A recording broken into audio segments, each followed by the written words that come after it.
చెప్పడం జరిగింది. మీకు ఏ పార్టీలు మద్దతు ఇచ్చారో 1-2 రోజులు టైం తీసుకొని కూడా చెప్పమని చెప్తే అప్పుడు మద్దతు రాలేదు కాబట్టి వారు అవకాశం ఇవ్వలేదు. అంతే తప్పనిచ్చి ఆయన ఏదో బీజేపీ పార్టీకి ఒత్తాసు పలికినట్టు, బీజేపీ పార్టీ ఆయన ఒత్తిడి చేసినట్టు మీరు మాట్లాడే విధానం ఏదైతుందో అది తప్పని చెప్పేసి విషయాన్ని సందర్భంగా తెలియజేస్తా ఉన్నాం.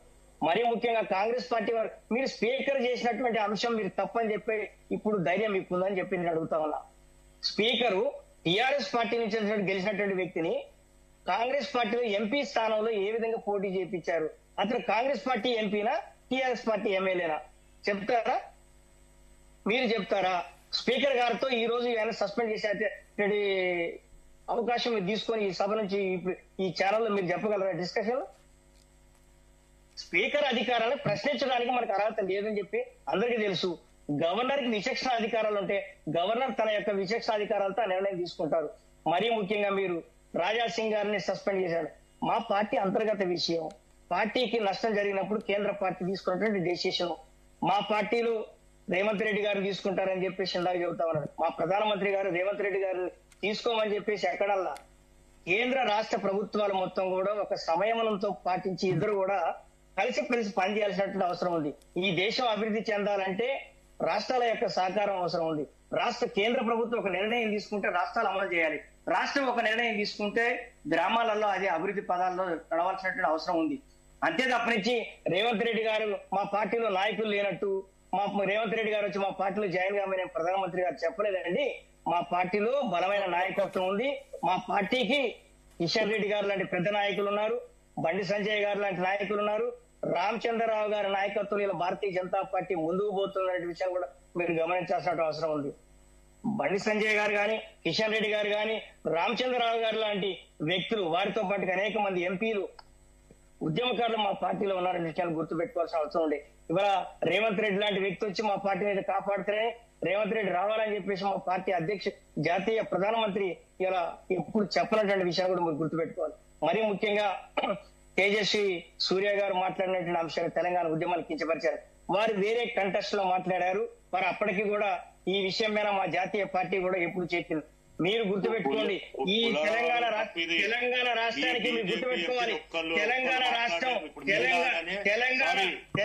రాష్ట్రం రావాలి అంటే మా సుష్మా స్వరాజ్ గారు తెలంగాణ రాష్ట్రం కోసం సుష్మా స్వరాజ్ గారు మీరు గుర్తుపెట్టుకోండి.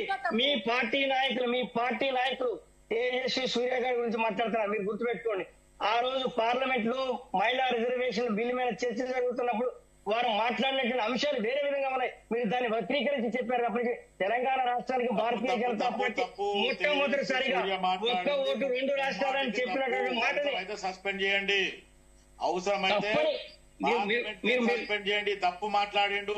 ఇండియా పాకిస్తాన్ తెలంగాణ అట్లేం లేదు. ఈడ ప్రజలు యువకులు చనిపోయినరు. ఈరోజు తెలంగాణ ఉద్యమం మామూలు తెలంగాణ ఉద్యమకారులేనండి. నేను ఉద్యమకారునే. తెలంగాణ రాష్ట్రంలో విద్యార్థి ఉద్యమకారులుగా ఉన్నాము. తెలంగాణ రాష్ట్రం కోసం బండి సంజయ్ గారు, కిషన్ రెడ్డి గారు ఉద్యమం చేసినటువంటి సంగతి మర్చిపోయారు. భారతీయ జనతా పార్టీ సిద్ధాంతాల కోసం కట్టుబడిన పార్టీ. మీ బీజేపీ స్టాండ్ కాదండి. అది ఆయన చెప్పినటువంటి మాట తేజస్వి సూర్య చేసింది తప్పు. అదే కాకుండా మీరు ఇప్పుడు అంటున్నారు కాబట్టి ఇంకో మాట చెప్తా. ఎవరైతే రాఘవ్ చెడ్డా గురించి కూడా నేను చెప్పాలా. ఎందుకంటే మొన్నటి వరకు ఆమ్ ఆద్మీ పార్టీలో ఉండి రాఘవ్ చెడ్డా సెల్ ఫోన్ల గురించి 28 days కి చేస్తుండ్రు.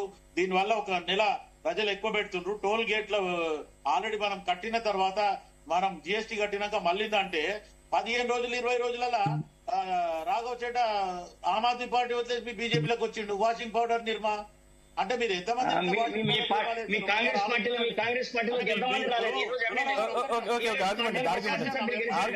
మీ భారతీయ జనతా పార్టీలో లీడర్లు లేరా? సెకండ్ లైన్ లీడర్షిప్ ఇయ్యరా? పక్క పార్టీలకి గుంజుకొని ఆయన లీడర్ చేస్తారా? రేవంత్ రెడ్డి తీసుకున్నారు. మీకు ముఖ్యమంత్రి క్యాండిడేట్ లేడైనా లేకపోతే మీ పార్టీ అధికారంలో రాదేనా?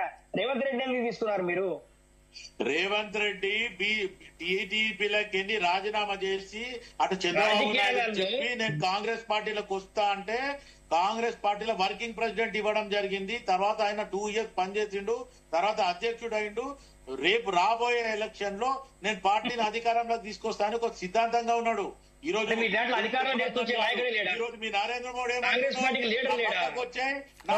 ఓకే శ్యామ్ సుందర్ గారు ఎదుగుతాం అంటుండు. ఇది ఎక్కడ కాంగ్రెస్ పార్టీకి లీడర్ లేక రేవంత్ రెడ్డిని తీసుకున్నారా? Okay okay okay okay okay Shivakumar garu, Pullarao గారు మీరు ఆగండి శ్యామ్ సుందర్ గారు. పార్టీలో బలమైన నాయకత్వం ఉంది. పార్టీలో నరేంద్ర మోడీ గారి యొక్క పరిపాలన విధానాన్ని ఓకే పుల్లారావు గారు దయచేసి మీరు ఆగండి. శివకుమార్ గారు మీరు ఆగండి. శివకుమార్ గారు దయచేసి మీరు ఆగండి. పుల్లారావు గారు మీరు ఆగండి దయచేసి. రైట్ శ్యామ్ సుందర్ గారు ఏం చెప్తారు? చెప్పండి. ఏం చెప్తారు మొత్తం మీద? అంటే ఒకటండి, డిబేట్ లో ఎవరైనా అందరికీ కూడా నేను రిక్వెస్ట్ చేస్తున్నా, పాయింట్స్ రాసుకోండి మాట్లాడేటప్పుడు. మాట్లాడిన తర్వాత మాట్లాడండి.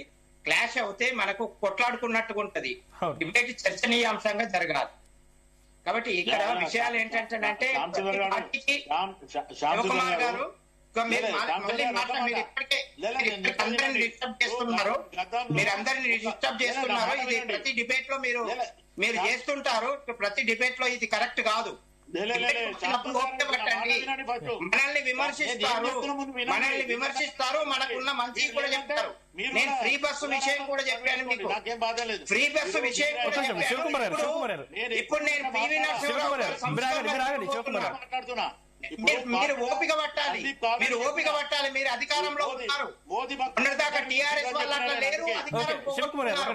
మీరు అలాగే ఉంటే మీరు అధికారాన్ని పోగొట్టుకుంటారు. మీరు వినడం నేర్చుకోండి. మీరు మాట్లాడకండి. వేరే వాళ్ళకి అవకాశం ఇవ్వండి. ఈ అవకాశం ఇచ్చినప్పుడు మీరు మాట్లాడండి. తప్పు మాట్లాడితే కూడా వినాలా? అదే వినాలి. రాసుకోండి. మీరు చెప్పేటప్పుడు చెప్పండి. మీరు చెప్పేటప్పుడు చెప్పండి.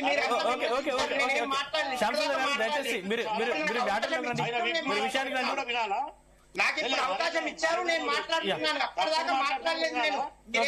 శివకుమార్ గారు దయచేసి మీరు ఆగండి. శివకుమార్ గారు దయచేసి మీరు ఆగండి. శివకుమార్ గారు నేను నెక్స్ట్ మళ్ళీ మీ దగ్గరకు వస్తాను. శ్యామ్ సుందర్ గారు మీరు విషయానికి రండి. శ్యామ్ సుందర్ గారు ప్లీజ్ మీరు విషయానికి రండి. ఇప్పుడు ఒకటండి, రాజకీయాల లోపల ఒక వ్యాఖ్య, ఏదైనా వ్యాఖ్య అది రేవంత్ రెడ్డి గారు చేశారా అంటే తీసుకోవాలంటే చాలా విషయాలు ఉంటాయి. రేవంత్ రెడ్డి గారు ప్రధానమంత్రి అని గౌరవంతో ఆయన మీద శాలువా కప్పి మా మెమెంటో ఇచ్చారు. దాన్ని కూడా మనం కలపాలనుకుంటే కలిపేయచ్చు. అగో రేవంత్ రెడ్డి మోడీకి దగ్గర అయిపోతుండు అని చెప్పొచ్చు. అది కాదు. ఆయన ఇంకో మాట కూడా చెప్పారు, రాష్ట్రాలు అభివృద్ధి చెందితేనే దేశం అభివృద్ధి చెందుతుంది. కాబట్టి నేను కోరుకుంటున్నా రేవంత్ రెడ్డి కూడా వస్తే బాగుంటది సహకారంగా అన్నట్టుగా. అట్లెందుకు తీసుకోరు? ఓకే, మీ వాదనలో మీ ఆలోచనలో మీరు నిజం ఉండొచ్చు గాక. కాకపోతే విషయం ఏంటంటే స్వీకరించండి. నేను అదే చెప్పబోతున్నాను. ఓపిక పట్టండి. పివి నరసింహారావు గారు సంస్కరణలు కనుక లేకపోయి ఉంటే ఒక్క నిమిషం డిబేట్ అయిందాక వినండి. పివి నరసింహారావు గారు గనక అంటే మనం అప్పుడు చంద్రశేఖర్ గవర్నమెంట్ లో చూసాం మన ఆర్థిక పరిస్థితి ఎట్లా ఉండేనో. చంద్రశేఖర్ గవర్నమెంట్ లో మనం బంగారం తాకట్టు పెట్టి డబ్బులు తీసుకురావాల్సిన పరిస్థితి ఉండే అప్పుడు. తర్వాత పివి నరసింహారావు గారి హయాంలో కాంగ్రెస్ పార్టీ పాలన అది. పివి నరసింహారావు గారి హయాంలో అప్పుడు కనుక పివి నరసింహారావు గారు కనుక సంస్కరణలు లేకపోయి ఉంటే భారతదేశం చాలా దారుణమైన పరిస్థితుల్లోకి వెళ్ళేది. పివి నరసింహారావు గారి సంస్కరణలు ఒక రకంగా దేశాన్ని కాపాడాయి. కాబట్టి ఇప్పుడు కూడా అది గుర్తున్నందుకు థ్యాంక్ యూ.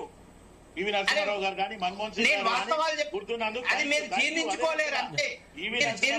మన్మోహన్ సింగ్ గారు మధ్యలో మాట్లాడుతున్నారు. పివి నరసింహారావు గారి విషయంలో గతంలో కూడా నేను చెప్పాను. పివి నరసింహారావు గారు చేసిన సంస్కరణలు దేశ ఆర్థిక వ్యవస్థకు పునాదిలాగా నిలబడ్డాయి. అప్పుడు కూడా విమర్శలు వచ్చాయి. కానీ నేను ఏదైతే చంద్రశేఖర్ గారి గురించి చెప్పానో, చంద్రశేఖర్ గారు సంస్కరణలు కాకుండా గోల్డ్ అక్కడ తాకట్టు పెట్టాల్సి వచ్చింది. ఆ గోల్డ్ ఇప్పుడు తీసుకొచ్చారు, మోడీ గవర్నమెంట్ లో తీసుకొచ్చారు ఇప్పుడు. కాబట్టి సంస్కరణలు అనేవి దేశానికి అవసరము. అది ఏ రాజకీయ పార్టీ చేసినా దేశ క్షేమం కోసం సంస్కరణలు చేపట్టినట్టే. కాబట్టి దేశ క్షేమం కోసం సంస్కరణలు చేపట్టినప్పుడు మనం రాజకీయ విభేదాలు అనేవి మర్చిపోవాలి. ఎవరైనా ఆ సంస్కరణలు సమర్థిస్తుంటే ఆయనకు ఆ రాజకీయ పార్టీని ఆపాదించేయడం ఇది సర్వసాధారణం అయిపోయింది. ఇది మంచిది కాదు. రాజకీయ డిబేట్లలో మాట్లాడే వాళ్ళకి అవకాశం ఇవ్వండి, మధ్యలో కల్పించుకోకండి. కాబట్టి సంస్కరణలు ఏ పార్టీ చేసినా అవి మంచివే. అప్పుడు పివి నరసింహారావు గారు చేపట్టారు, ఇప్పుడు మోడీ గారు చేపడుతున్నారు. మోడీ గారు చేపడుతున్నప్పుడు కూడా అన్ని పార్టీల వాళ్ళు సహకరించారు. దేశం క్షేమంగా ఉన్నప్పుడే మనం ఏమన్నా రాజకీయాలు చేయగలుగుతాం, మనం ఏమన్నా అధికారంలోకి రాగలుగుతాం, మనం ఏమన్నా ప్రజల్ని పరిపాలించగలుగుతాం, దేశాన్ని సుభిక్షంగా ఉంచగలుగుతాం. అది లేనప్పుడు దేశం దుర్భిక్షంలోకి వెళ్తుంది. అప్పుడు మనం కూడా ఏం చెయ్యలేని పరిస్థితుల్లో కష్టాల పాలు కావాల్సి వస్తుంది. కాబట్టి ప్రతి పౌరుడి యొక్క బాధ్యతను ఆయన గుర్తు చేశారు. ఆ ప్రతి పౌరుడి యొక్క బాధ్యతను గుర్తు చేశారు. అది మంచిది అని చెప్పినందుకు రాజకీయ పార్టీని ఆపాదించడం అనేది కరెక్ట్ కాదు. కాబట్టి విషయము నాకు రెండో స్పెల్లో వచ్చినప్పుడు నేను పివి నరసింహరావు గారి సంస్కరణలు చెప్తామనుకున్నాను. ఆయన ఓపిక పట్టకుండా తనని మాట్లాడేశారు శివకుమార్ గారు. అది కరెక్ట్ కాదు. మీరు అలాగే మాట్లాడితే మళ్ళీ నెక్స్ట్ పరిపాలన మారిపోతుంది. కాబట్టి పరిపాలన ఉండాలి అంటే విమర్శలు కూడా స్వీకరించాలి. అప్పుడే మన తప్పులు తెలుస్తాయి. మన తప్పులు చెప్పేవాడు మన మిత్రుడు చెప్పడు, బయట వాళ్ళే చెప్తారు మన తప్పులు ఏంటి అనేది. కాబట్టి అవి చెప్పినప్పుడు స్వీకరించే హుందాతనం కూడా ఉండాలి. కాబట్టి దేశంలో సంస్కరణలు అవసరం. ఇప్పుడు ప్రపంచమే ఒక సంక్షోభ పరిస్థితుల్లో కొనసాగుతోంది. ఎక్కడికక్కడ యుద్ధాలు జరుగుతున్నాయి. మనకు డీజిల్ పెట్రోలే అని కాదు విషయం, రకరకాల సమస్యలు వస్తాయి. ఒక డీజిల్ పెట్రోల్ రేట్లు పెరిగితే పూర్తి రంగం, రవాణా రంగం పెరుగుతుంది, నిత్యావసర రంగం ధరలు పెరుగుతాయి, అన్ని ధరలు పెరిగిపోతాయి. కాబట్టి వాటిని కొద్దిగా పొదుపులో వాడుకుంటే మనకు మంచిది. ఇప్పుడు ఆయన ఏదో కుంభకోణాలు చేయడానికి చెప్పలే కదా. కుంభకోణాలు చేయడానికి చెప్పి ఉంటే ఎవరం పాటించే వాళ్ళం కాదు. ఆయన ఇంటికి ఇది వస్తుంది అనే పద్ధతిలో చెప్పి ఉంటే విషయం వేరు.